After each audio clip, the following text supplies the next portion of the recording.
मैं डॉक्टर प्रतिभा सिंघल हूँ। मैं क्लाउड9 हॉस्पिटल नोएडा में स्त्री रोग विशेषज्ञ और डायरेक्टर हूँ। मेरे को 40 साल से ऊपर का एक्सपीरियंस है। आज मैं आप सबको थोड़ा सा फर्टिलिटी एंड हेल्थ के बारे में बताऊंगी।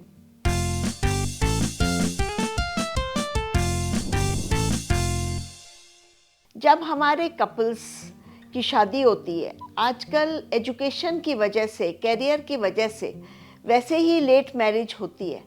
ये देखा जा रहा है कि लड़कियों की शादी करीब 26 से 30 साल के बीच में होती है, कभी कभी लेट भी होती है, और इसी प्रकार लड़कों की शादी भी 28-32 साल के बीच में होती है। तो इन कपल्स को अपनी प्रेगनेंसी की प्लानिंग थोड़ी जल्दी करनी चाहिए। ये नहीं करना चाहिए कि 7 साल 8 साल प्लान ही नहीं कर रहे हैं, सोच ही नहीं रहे हैं, और फिर जब उनकी एज ज़्यादा हो जाती है, फर्टिलिटी रिड्यूस हो जाती है, तो वो प्लानिंग करते हैं।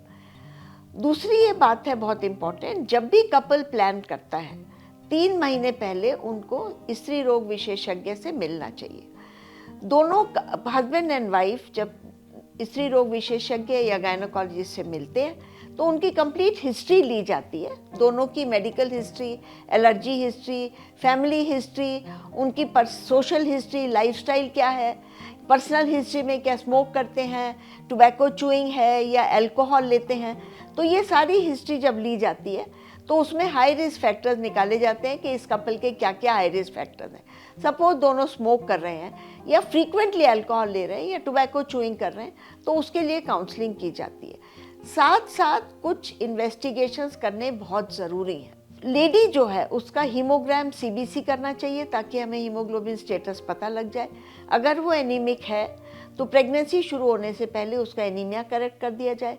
कभी कभी ये देखा जाता है सडनली हमें पता लगता है प्लेटलेट्स कम की बीमारी है, उसको इडियोपैथिक थ्रोम्बोसाइटोपेनिक पर्ट्यूरा है, उस केस में फिर फर्दर इन्वेस्टिगेशन करते हैं ताकि सडनली प्रेगनेंसी में पहली बार पता लगे कि प्लेटलेट बहुत कम है तो प्रॉब्लम पेशेंट के लिए भी आती है और डॉक्टर को मैनेज करने में भी आती है। इसीलिए पहले से टेस्ट करना। नेक्स्ट इम्पॉर्टेंट है ब्लड शुगर। ब्लड शुगर करना बहुत इंपॉर्टेंट है बिकॉज कई बार लड़कियों को पता ही नहीं होता है वो डायबिटिक है, और जब पहला हम ब्लड शुगर करते हैं तो देखा जाता है कि फास्टिंग ब्लड शुगर 150 से ऊपर जा रहा है और पीपी ब्लड शुगर 200-250 के करीब जा रहा है, और उनको पता ही नहीं था कि वो डायबिटिक है। तो इसमें फिर से हम लोग कंट्रोल कर पाते हैं। थायराइड टेस्ट करना एक दूसरा इम्पॉर्टेंट बात है बिकॉज थायराइड बहुत कॉमनली देखा जाता है कि हाइपोथायराइड मतलब जहाँ पे थायरॉक्सिन का लेवल कम होता है बॉडी में वो मिलता है, और अगर उसमें कंसीव कर लें तो बहुत प्रेगनेंसी की प्रॉब्लम्स भी हो जाती हैं और बेबी में डिफेक्ट्स भी होने का खतरा होता है। तो इसीलिए पहले से उसको ट्रीट करके तब प्रेगनेंसी अलाउ करते हैं। यूरिन एग्जामिनेशन हम लोग रूटीनली करते हैं बिकॉज कई बार साइलेंट यूटीआई होता है, पस सेल्स हैं यूरिन में, और वो अगर हम ट्रीट नहीं करेंगे तो प्रेगनेंसी स्टार्ट होते ही वो बढ़ जाता है और फिर ट्रीट करना मुश्किल होता है। दूसरा, ब्लड ग्रुप जानना हस्बैंड वाइफ का बहुत इंपॉर्टेंट है।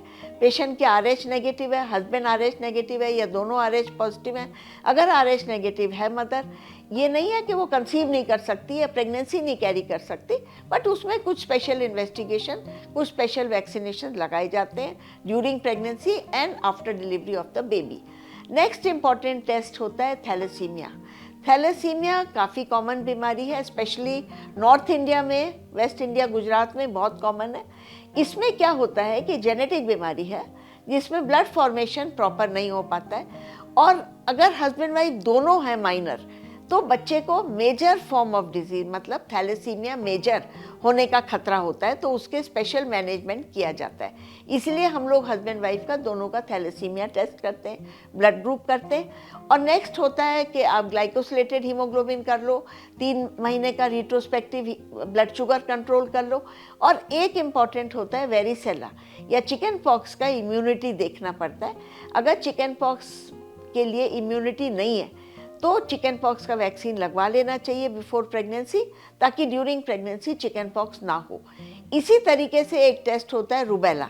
रूबेला एक वायरस है जो कि कॉमन कोल्ड कॉफ की तरह प्रेजेंट करता है, बट अगर वो ड्यूरिंग प्रेगनेंसी हो जाता है वो बेबी में ट्रांसमिट होकर और बेबी को मल्टीपल कंजेनिटल डिफेक्ट्स कर देता है, और अगर किसी लड़की में ये प्रूव हो जाए कि वो रूबेला वायरस बेबी में चला गया तो उसे अबॉर्ट करना पड़ता है। क्योंकि उसमें बच्चा इतना मेलफॉर्म्ड होता है कि उसको कैरी करना बेकार है। तो ये बेसिक इन्वेस्टिगेशंस है, ब्लड इन्वेस्टिगेशन एंड यूरिन। दूसरा, एक अल्ट्रासाउंड करना ज़रूरी है ये देखने के लिए कि यूट्रस का साइज़ क्या है, ओवरीज का साइज़ क्या है, क्या पैटर्न है, और हस्बैंड का एक सीमेन एनालिसिस कर लिया जाए ताकि हस्बैंड की साइड से हम लोग फ्री हो जाएं, क्योंकि फर्टिलिटी दोनों का पार्ट होता है, हस्बैंड और वाइफ का। कभी भी हमें ये नहीं सोचना चाहिए कि केवल वाइफ में फर्टिलिटी रिस्पॉन्सिबल है, दोनों इक्वली रिस्पॉन्सिबल है, दोनों के इक्वल टेस्ट होने चाहिए। अगर दोनों पार्टनर्स हेल्दी हैं तो definitely problems are much less, लेकिन अगर दोनों पार्टनर्स में एक में भी कोई कॉम्प्लिकेशन है तो उसका लाइन ऑफ मैनेजमेंट डिफरेंट होता है।